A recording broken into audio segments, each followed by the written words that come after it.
The applause in mission control was still echoing when the engineers started pulling up the next timeline. That is the thing about Artemis II. The splashdown, the relief, the photographs of 4 astronauts walking off a recovery helicopter under their own power. Those were real. The achievement was real. But inside NASA, the celebration had a hard edge, because the people who understand what comes next know something the headlines don't capture. The mission that just succeeded was the easy part. Not easy. Nothing about sending 4 human beings 252,000 miles into deep space, swinging them around the far side of the moon at 60,000 miles per hour, and bringing them home through 5,000-degree plasma is easy. But relative to what NASA has committed to doing in the next 36 months, Artemis II was the part of the plan that was already proven. Everything that comes next has never been done before. Not once. Not even close. What NASA is attempting between now and 2028 is not an extension of what Apollo accomplished. It is not a repetition of what Artemis II just demonstrated.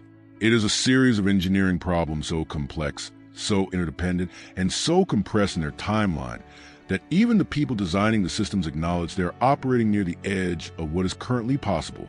And the schedule assumes that almost none of it goes seriously wrong.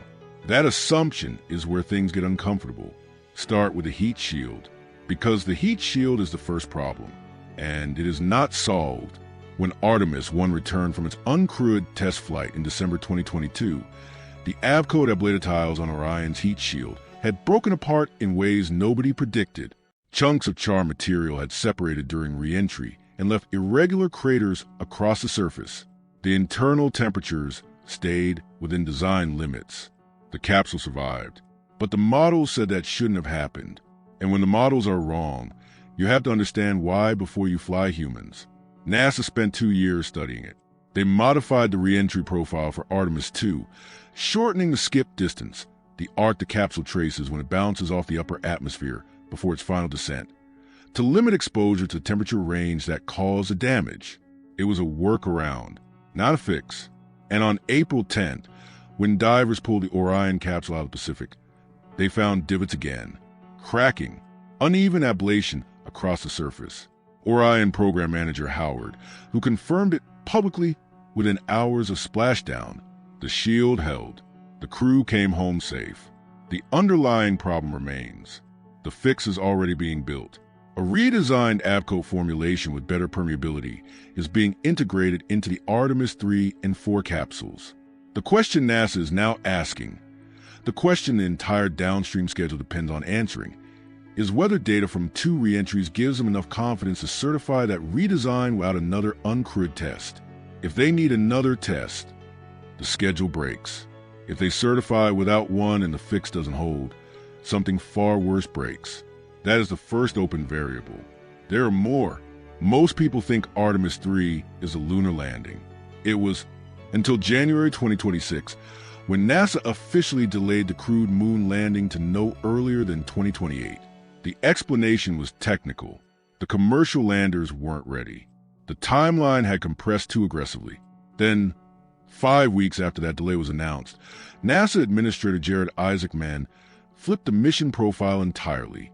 Artemis III is no longer going to the moon. It is going to low Earth orbit to practice getting there. The C. Ampereson Artemis managers Keep Reek, hang for his Apollo 9. In March 1969, astronauts Jim McDivitt and Rusty Schweikart flew the Apollo lunar module in Earth orbit for the first time. They tested the D, S and engine, practiced rendezvous and docking, and evaluated the suits that would walk on the moon 4 months later. Nobody remembers Apollo 9. It didn't make the front pages the way Apollo 1. One did, but without it, Apollo 11 doesn't happen. That is what Artemis III is now. A dress rehearsal conducted 250 miles above Earth instead of 238,000 miles away from it. The crew will launch aboard Orion atop the Space Launch System and fly to low Earth orbit. Once there, they will rendezvous and dock with commercial lunar landers. SpaceX's Starship Human Landing System, Blue Origin, Blue Moon, or both, that will have launched separately on their own rockets.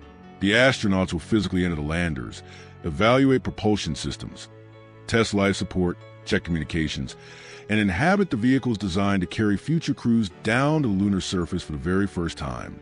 They will also put on the new Axiom Extravehicular Mobility Unit spacesuits, the suits that will be worn on the moon, and test them in conditions as close to a real mission as orbit allows. NASA has not yet decided whether Artemis III will dock with one lander or both. They have not finalized whether it will fly in low Earth orbit or a higher orbit that better simulates the thermal environment near the moon. Those decisions depend on how fast SpaceX and Blue Origin can prepare their vehicles and launch them, which means those decisions depend on timelines that neither company fully controls. So, what actually has to happen for this to work? Start with SpaceX, because what SpaceX is being asked to do is not just build a lander. It is build a logistics chain that has never existed. Starship Human Landing System is a modified version of the Starship upper stage. It is designed to descend from lunar orbit, land 2 astronauts on the surface, and return them to orbit. The lander runs on liquid methane and liquid oxygen, fuels that cannot be stored efficiently for months in space without continuous replenishment, which means that before Starship HLS can fly to the moon, it has to be fully fueled in orbit. To do that, SpaceX needs to conduct at least 14 separate tanker missions using other Starship vehicles. Each tanker launches from Earth, ascends to orbit, transfers a propellant to a depot, and returns. The depot, a modified Starship configured specifically for long-term propellant storage, has to be parked in orbit and kept cold enough to maintain the fuels in liquid form. Once the depot is full, the lander draws from it until it carries enough propellant to reach the moon, perform the landing and ascent, and return the crew to Orion. 14 tanker flights. An orbital depot that does not yet exist. A propellant transfer operation that has never been attempted with crew-rated hardware. All of it sequenced and executed before a crewed mission can proceed. SpaceX has made extraordinary progress on Starship as a launch system. The vehicle that 2 years ago was still exploding on the pad now routinely reaches orbit and returns its booster. But orbital refueling at this scale, with this level of reliability on the schedule, is a different category of problem. A 2025 report from NASA's Office of the Inspector General noted directly that the uncrewed demonstration flights required before crew boards a lander will not be fully representative of the crewed vehicle configuration. The first time Starship HLS carries astronauts in its final form may be the actual mission. That is not a comfortable sentence. Blue Origin's Blue Moon takes a different approach. It is smaller, runs on liquid hydrogen and liquid oxygen, and does not require orbital refueling for its lunar mission profile. The architecture is more conventional, but Blue Moon has never left the ground. As of today, it has never carried a human being to any altitude. Its first crewed flight, if the timeline holds, will be Artemis V, the second crewed lunar landing. Whether it gets there depends on how well the Artemis III rendezvous tests go and what NASA's data says about relative safety margins. Both companies must complete uncrewed lunar landing demonstrations before NASA certifies crew aboard. Those demonstrations have to happen on schedule, return usable data, and perform within acceptable margins. If they don't, the Artemis III lander test in Earth orbit has nothing to test with. Assume everything works. Assume the lander tests in Earth orbit go cleanly. Both vehicles perform, and the data supports crew certification. Then Artemis IV is next, early 2028, the first crewed lunar landing since December 1972. For astronauts launch aboard SLS and Orion, a crewed lander is already waiting in an elliptical polar orbit with its lowest point roughly 60 miles above the moon's surface. Orion docks with the lander in lunar orbit. 2 astronauts transfer across, seal up, and begin the powered descent. What they are descending toward is unlike anything the Apollo astronauts encountered. The Apollo landing sites were all in the equatorial regions of the near side. Relatively flat terrain, constant sunlight, temperature ranges spanning roughly 500 degrees Fahrenheit between sun and shadow. The Apollo astronauts stayed a maximum of 3 days. Eugene Cernan and Harrison Schmitt, the last 2 humans on the moon, spent 22 hours outside across 3 separate walks in December 1972. Then they climbed back in, ascended, and left. Artemis IV is landing near the South Pole, and the South Pole is a different world entirely. The lunar South Pole is one of the most extreme environments in the solar system. The sun never rises high above the horizon there. It schemes along the rim of the landscape, casting shadows, and certain craters have not been broken by direct sunlight in billions of years. Those permanently shadowed regions sit at temperatures around minus 390 degrees Fahrenheit, cold enough to freeze carbon dioxide solid, cold enough that volatile compounds delivered by comets and asteroids across billions of years have accumulated without ever evaporating. That accumulation is water ice. The Lunar Reconnaissance Orbiter, NASA's Sophia Airborne Observatory, and data from India's Chandrayaan-1M mission have all confirmed water ice. In these shadowed craters, the deposits appear mixed into the regolith rather than sitting as a surface layer. Extracting it requires drilling, heating, and process. ING on-site, but it is there. Water ice at the South Pole means oxygen for breathing. It means hydrogen for fuel. It means that the moon's South Pole is not just a scientific destination. It is the closest available resupply point for every mission that wants to go deeper into the solar system. NASA is not returning to the moon to plant a flag and take samples. NASA is returning to the moon to build an industrial base. That is not a metaphor. That is the published architecture. Artemis IV's 2 surface astronauts will spend approximately a week on the lunar ground. They will conduct at least 2 spacewalks. They will deploy a seismometer designed to listen to the moon's internal structure, mapping the deep layers of crust and mantle that Apollo seismometers only partially resolved. They will collect samples from a region of the moon no human hand has ever touched. And then they will come home. But they will not be leaving the South Pole behind. Artemis V is targeted for late 2028, roughly 6 months after Artemis IV. This mission carries something no human has driven on the moon since the last Apollo rover in 1972, a new lunar terrain vehicle built specifically for the South Polar environment will have been delivered to the surface by a robotic cargo lander before the crew arrives. The 2 surface astronauts will drive it. They will cover more ground in a week than any Apollo crew managed in 3 days, and they will begin building, not metaphorically. Artemis V's crew will be the first humans to physically interact with pre-deployed infrastructure on another world. Power generation systems, communication arrays, and equipment modules delivered by earlier robotic landers under NASA's Commercial Lunar Payload Services program will be waiting on the surface. The crew will activate them, connect them, verify them. The first permanent structures on the moon, laid not by robots, but by human hands. Administrator Isaac Mann has described this as a 3-phase plan. Phase 1, send hardware, test it, find what breaks. Phase 2, add semi-habitable structures, extend crew stays. Phase 3, sustained rotation, crews cycling through a functioning base every 6 months, living and working on the moon for weeks or months at a time. The target for continuous human habitation is 2032. To power the base through the 14-day lunar night, when the sun drops below the horizon and solar panels go dark, NASA is planning to deploy a small nuclear fission reactor, not a large one. A system roughly 10,000 times less powerful than a standard terrestrial plant, but compact enough to deliver on a cargo lander and designed to run autonomously. As far as anyone knows, it will be the first nuclear power system humans have ever operated on another world. There's another decision NASA made in March 2026 that reshaped the entire architecture, the Lunar Gateway.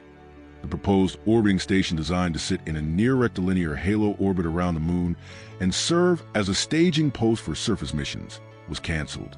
The modules, the engineering resources, the budget allocated to it were redirected to the surface base. The reasoning was direct. Boots on the ground, not experiments in a tin encircling 250,000 miles from help. What that means in practice is that every crewed mission from Artemis IV onward flies direct. Orion to lunar orbit, transfer to lander, descent to surface, ascent dock, home. No intermediate station. No orbital refuge if something goes wrong on the way back. The margin for error in each mission is exactly the margin engineered into the vehicles themselves. Speaking of margins, in May 2025, the Trump administration's budget proposal recommended canceling the Space Launch System and Orion entirely after Artemis III. The stated reason was cost. At roughly $4 billion per launch, SLS is the most expensive operational rocket ever built. The argument was that SpaceX's Starship, once operational, could do equivalent missions at a fraction of price, and continuing to fund SLS was subsidizing architecture with no long-term future. For several months, the program's existence beyond 3 flights was genuinely uncertain. Then, on July 4th, 2025, the One Big Beautiful Bill Act was signed into law. Buried in its provisions was funding to continue SLS and Orion beyond Artemis III. The rocket survived. But the episode demonstrated something everyone in the program already understood. Every budget cycle, every shift in White House priorities, every election that changes the composition of the appropriations committees, each is a potential extinction event for Artemis. A program this expensive, this complex, and this long in duration has to survive not just engineering problems, but political ones. And political problems do not come with failure mode analysis. Meanwhile, there is a race happening that most people are not paying close enough attention to. China's lunar program has been advancing at a pace that was 5 years ago considered optimistic. Chang'e 4 put a lander and rover on the far side of the moon in January 2019. Chang'e 5 returned near-side samples in 2020. Chang'e 6 returned far-side samples in 2024. The first time material from that hemisphere had ever been brought to Earth for laboratory analysis. China's stated goal is a crewed lunar landing by 2030, followed by construction of a permanent international lunar research station at the South Pole in collaboration with Russia and other partner nations. If NASA's timeline holds, American astronauts reach the South Pole 2 years ahead of China. The scientific and strategic value of that margin is difficult to overstate. The permanently shadowed crater sites with the best combination of solar illumination and proximity to water ice are limited. The first nation to establish sustained operations there will shape what the permanent human presence on the moon looks like, not just scientifically, but legally, commercially, and geopolitically for decades. If the timeline slips, that margin evaporates. If it slips badly enough, it reverses. So here's the chain. Every link has to hold. The heat shield redesign has to be certified without another test flight. The Space Launch System has to be stacked, fueled, and launched on schedule. SpaceX has to conduct 14 or more orbital tanker flights, fill a depot that does not yet exist, and fuel a lander through propellant transfer sequence no one has performed with crew-rated hardware. Blue Origin has to fly a vehicle that has never left the ground. Both landers have to complete uncrewed lunar demonstrations convincing enough for NASA to put crew aboard. The Axiom spacesuits have performed in a South Polar environment. The ice is there, but between the splashdown last Friday and the first permanent outpost on the moon, there are 100 ways this falls apart. 14 tanker flights, 1 unbuilt depot, 2 landers that have never carried crew, 1 nuclear reactor that has never been deployed on another world, a timeline that assumes all of them work on schedule without a failure that forces a choice between the mission and the clock. The scientists who understand every item on that list are not terrified because they think it can't be done. They're terrified because they know exactly how many things have to go exactly right for it to happen in time. And they know what's waiting on the other end if it doesn't. Thanks for watching, and I'll see you in the next one.